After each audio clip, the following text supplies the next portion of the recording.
you have a for-profit firm, they look at their financial statements at the end of the quarter, they're earning a profit, that's indicating to them that they are providing something that is adding value to society. A negative profit or a loss indicates the opposite.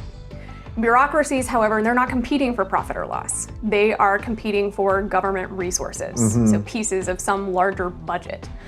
How do they convey that they should get a bigger piece of that budget, that they should have more personnel? By taking on more and more activities which are important to the powers that be. If I'm a government agency and I go to you as the federal government and I say, hey, I can do the exact same job that I'm doing with 20% less money, the next year, I'm going to have 20% less in my budget, which is not what you're incentivized to do as somebody operating a bureaucracy.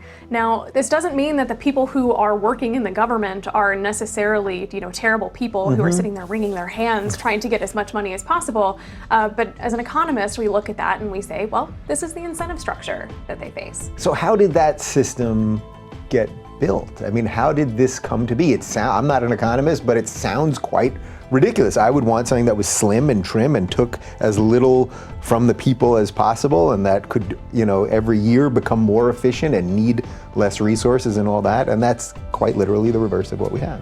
One thing about this bureaucratic system is that there is that incentive to expand. But there's actually an entire branch of economics called constitutional political economy, which is trying to answer the question of if we want something like a government who will provide quote unquote national defense or roads or education, whatever you want to put in that bucket.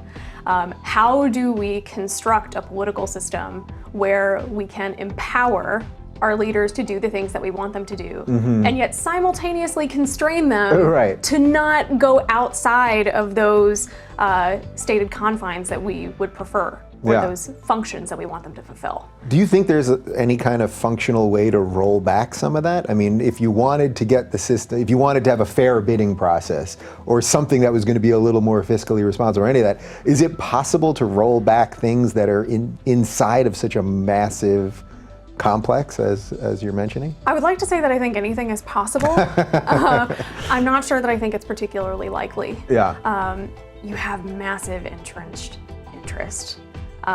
There have been tanks, for example, that the military has said for years, we do not want them. And yet they continue to be manufactured, and they are quite literally sitting in a compound somewhere and they are just rusting. Why are we still manufacturing these? It's because the places where they're manufactured, they're elected officials, keenly aware of the fact that if they shut down these factories, some of their constituency is going to be unemployed. That does not bode well for their re-election. They fight really hard to keep those things in place. And so you're fighting those battles at so many different junctures. I'm honestly not really sure what it would take.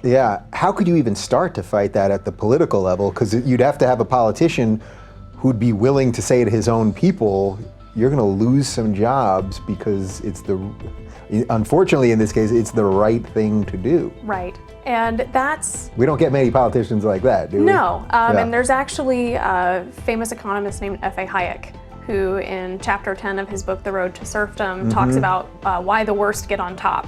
So why it is that you are unlikely to have those kinds of political officials get into place. Because the people who are going to seek out those positions and people who are going to, importantly, be successful in those positions are not to the people who are going to say, let's take one for the team and roll back these policies.